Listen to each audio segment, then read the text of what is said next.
नमस्कार दोस्तों, LSL online classes में आपका स्वागत है। दोस्तों, आप लोगों ने जो प्यार और सपोर्ट हमारे इस चैनल को दिया है उसका मैं आपको तहे दिल से थैंक्स कहना चाहता हूँ। दोस्तों, आज मैं आपके लिए लेके आया हूँ कॉन्स्टिट्यूशनल हिस्ट्री ऑफ इंडिया के कुछ एमसीक्यूज़। दोस्तों, ये एमसीक्यूज़ हम डिस्कस करने वाले हैं।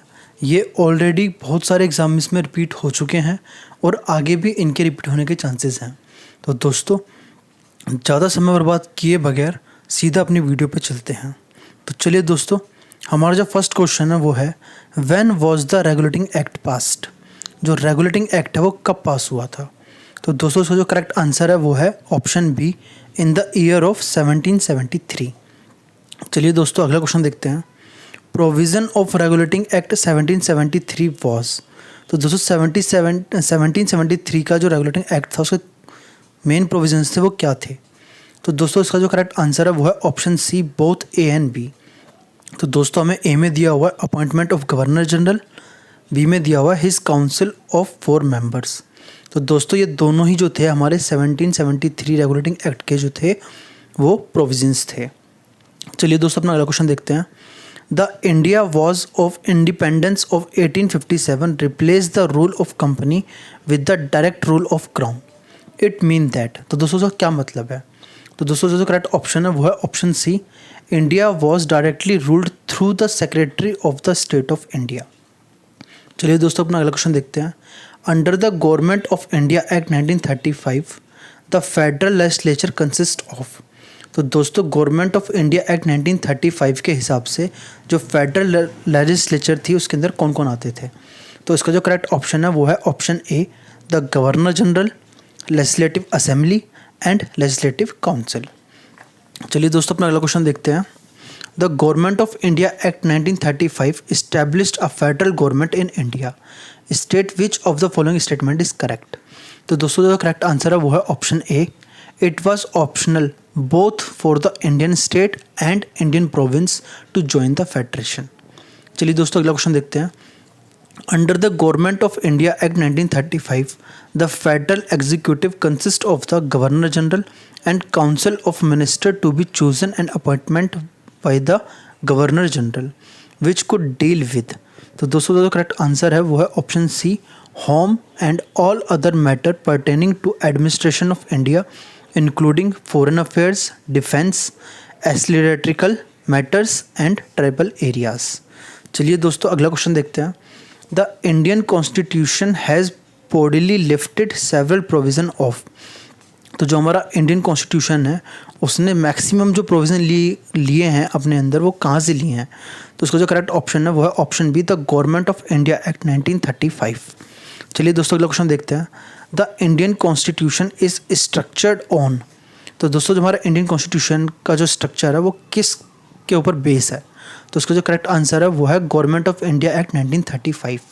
चलिए दोस्तों, अपना क्वेश्चन देखते हैं। The province of Indian council act 1892 was related to. तो दोस्तों, इंडियन काउंसिल एक्ट 1892 जो था वो किससे रिलेटेड था? तो उसका जो करेक्ट आंसर है वो है option B, appointment of governor general. चलिए दोस्तों, अपना अगला क्वेश्चन देखते हैं। To pacify the growing unrest of people on the act was passed in 1909 was is popularly known as. तो दोस्तों, जो 1909 में जो एक्ट पास हुआ था जिससे लोगों के अंदर बहुत ज़्यादा क्रोध इसके प्रति उजागर हुआ था, तो इस एक्ट को क्या कहा गया है? तो दोस्तों, इसका जो करेक्ट आंसर है वो है मिंटो मार्ले रिफॉर्म्स। चलिए दोस्तों, अगला क्वेश्चन देखते हैं। First time dyarchy government was introduce in the province order. तो दोस्तों, किसके ऑर्डर पे जो डायराकी है वो यूज़ की गई है? दोस्तों, डायराकी का मतलब होता है गवर्नमेंट ऑफ टू गवर्नमेंट, मतलब रूल ऑफ टू गवर्नमेंट। तो दोस्तों, जो करेक्ट आंसर है वो है द मिंटो मार्ले रिफॉर्म 1909 से। चलिए दोस्तों, अगला क्वेश्चन देखते हैं। The Indian constituent assembly on August 29, 1997 appointed a drafting committee under the chairmanship of. तो दोस्तों, अब सीधा सीधा आपसे पूछा जा रहा है कि जो ड्राफ्टिंग कमेटी थी उसके चेयरमैन किसको चुना गया है? तो दोस्तों, ये बहुत कॉमन क्वेश्चन है और ये बहुत ज़्यादा एग्जाम में पूछा गया है कि ड्राफ्टिंग कमेटी का चेयरमैन कौन है? तो इसका जो करेक्ट आंसर है वो है बी आर अम्बेडकर। तो करेक्ट आंसर जो है दोस्तों इस क्वेश्चन का वो है ऑप्शन ए। चलिए दोस्तों, अपना अगला क्वेश्चन देखते हैं। The constituent assembly adopted the Indian constitution on. तो हमारे इंडियन कॉन्स्टिट्यूशन को जो कॉन्स्टिट्यूशनल असेंबली ने अडॉप्ट किया था वो कब अपॉइंट किया गया? तो उसकी डेट है दोस्तों जनवरी 26, 1949 को। चलिए दोस्तों अपना अगला क्वेश्चन देखते हैं। The East India company was establish by British crown in the year of. दोस्तों ईस्ट इंडिया कंपनी को कब इस्टेब्लिश किया गया? तो इसका जो करेक्ट आंसर है वो है दोस्तों 1857 AD में। चलिए दोस्तों अगला क्वेश्चन देखते हैं अपना। The East India company commence its company council in 1612 at कहाँ? तो दोस्तों इसका जो करेक्ट आंसर है वो है मैसूर। चलिए दोस्तों अगला क्वेश्चन देखते हैं। Under the charter of 1687 a mayor court was establish at Madras, the mayor had to be. तो दोस्तों इसका जो करेक्ट आंसर है वो है option D, senior most alderman to be next mayor. चलिए दोस्तों अपना अगला क्वेश्चन देखते हैं।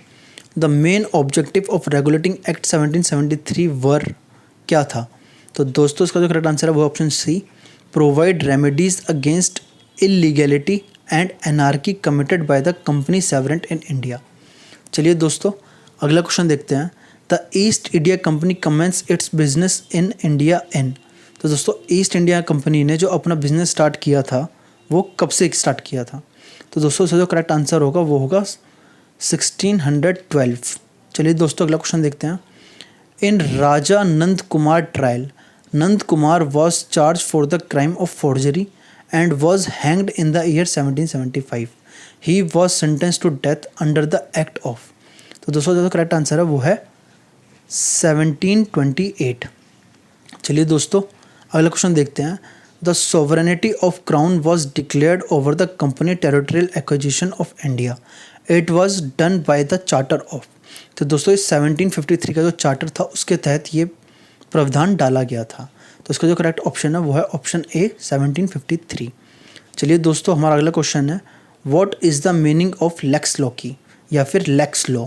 तो इसका मतलब क्या होता है? तो दोस्तों इसका मतलब होता है लॉ ऑफ द लैंड।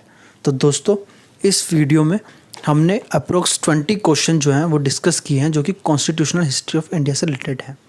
दोस्तों इन क्वेश्चन को आप एक बार दोबारा से रिपीट कर लीजिएगा और ये क्वेश्चन आपके डेफिनेटली आने वाले एग्ज़ाम के लिए बहुत इंपॉर्टेंट होंगे, आप चाहे किसी भी स्टेट की तैयारी कर रहे होंगे।